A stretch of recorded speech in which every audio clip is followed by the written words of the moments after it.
हर हर महादेव मित्रों, मैं छोटा नरसिंहानंद अनिल यादव आज एक लाइन नहीं कहूँगा कि मैं स्वागत करता हूँ आप सभी का, क्योंकि बहुत ही हृदय विदारक घटना जो आप सब लोग देख रहे हैं पहलगांव की, आज उस पर बात करते हैं। मित्रों, ये बहुत ही दर्दनाक घटना है।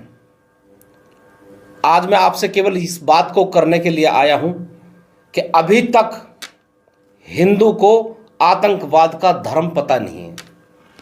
सारी दुनिया आतंकवाद का धर्म ढूंढने में लगी हुई है, आतंकवाद का धर्म क्या है।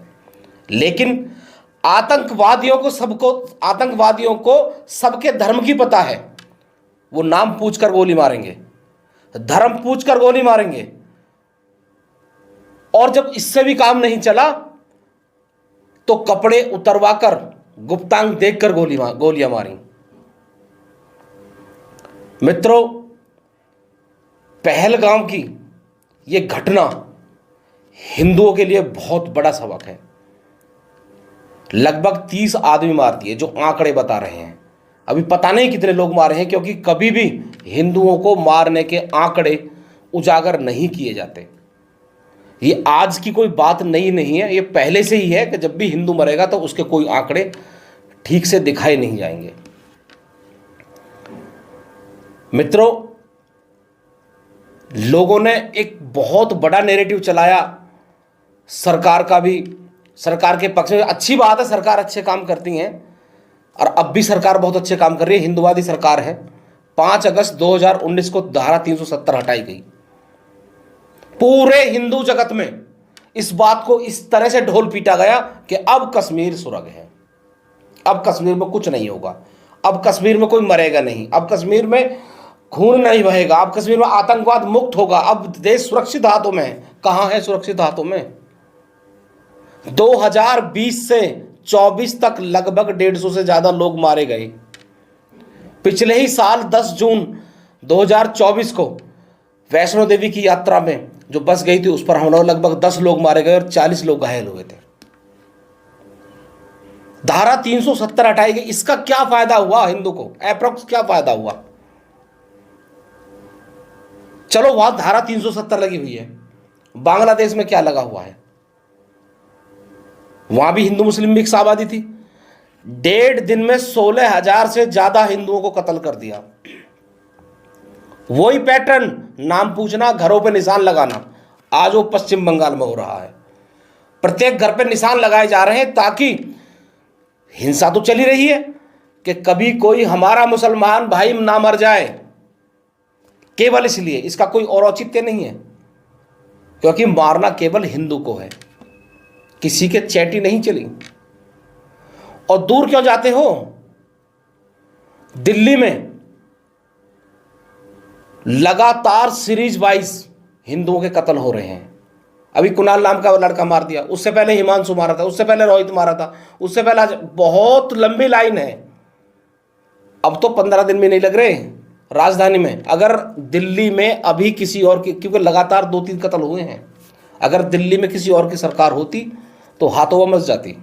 क्योंकि इन्हें जो जिहादी है उन्हें पनाह फलाद आदमी दे रहा, ये दे रहा है, वो दे रहा, केजरीवाल दे रहा, इलाज कुछ नहीं, 0 बटे सन्नाटा। क्योंकि कुल मिला के मरना हिंदू ही है। और हिंदू में एक कला बहुत बड़ी है, नेताओं की चमचागिरी।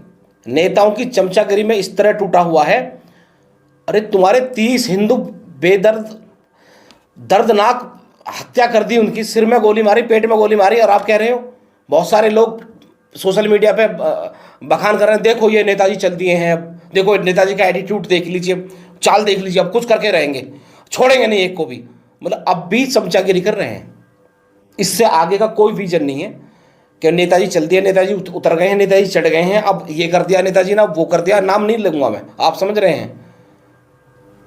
कर दिया सब नेताजी ने, 4 दिन चलाएंगे फिर कोई हमला होगा, लेकिन करनी नेताओं की चमचागिरी है। मित्रों, मैं केवल एक बात आपसे कहना आया हूं कि अमरनाथ यात्रा हो, वैष्णो देवी यात्रा हो, ये हमारी धार्मिक यात्रा है। क्योंकि ये हमला भी अमरनाथ यात्रा से ठीक पहले किया गया है, तो उन्होंने इस किसी ना किसी बात से संदेश दिया है आपको। क्यों पीछे पीछे नहीं हट रहे वो, ना किसी से भी नहीं डर रहे हैं वो। नेताओं को वोट चाहिए, वोट बैंक कहाँ है? वोट बैंक होता है जनसंख्या से, और आपकी जनसंख्या दिन पर दिन घटती जा रही है, उनकी बढ़ती जा रही है, तो वोट तो वहीं से मिलेंगे।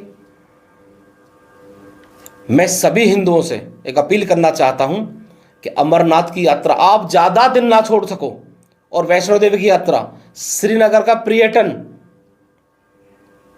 ये आप केवल 2 साल के लिए छोड़ के देख लो, इनकी अकड़ घुटनों में आ जाएगी, क्योंकि ये आप ही के पैसे से ये आतंकवाद पलता है। और जितने वहाँ जिहादी रहते हैं और जिहादी मानसिकता की जो संगठन हैं, जो लोग पनप रहे हैं वहाँ, वो सब आपके पैसे से पनपते हैं। श्राइन बोर्ड का सारा पैसा इन्हीं के ऊपर खर्च होता है, घुमा फिरा करके। अमरनाथ यात्रा का सारा पैसा इन लोगों के ऊपर खर्च होता है। तो आपसे करबद्ध प्रार्थना है कि आप इन यात्राओं से कम संकल्प लें कि कम से कम 2 साल के लिए तो बंद करके देख लीजिए, बाकी आपकी इच्छा है। आपको मेरी बात कैसी लगी आप कमेंट में ज़रूर बताएं। फिर मिलते हैं अगले वीडियो में। हर हर महादेव, हर हर महादेव।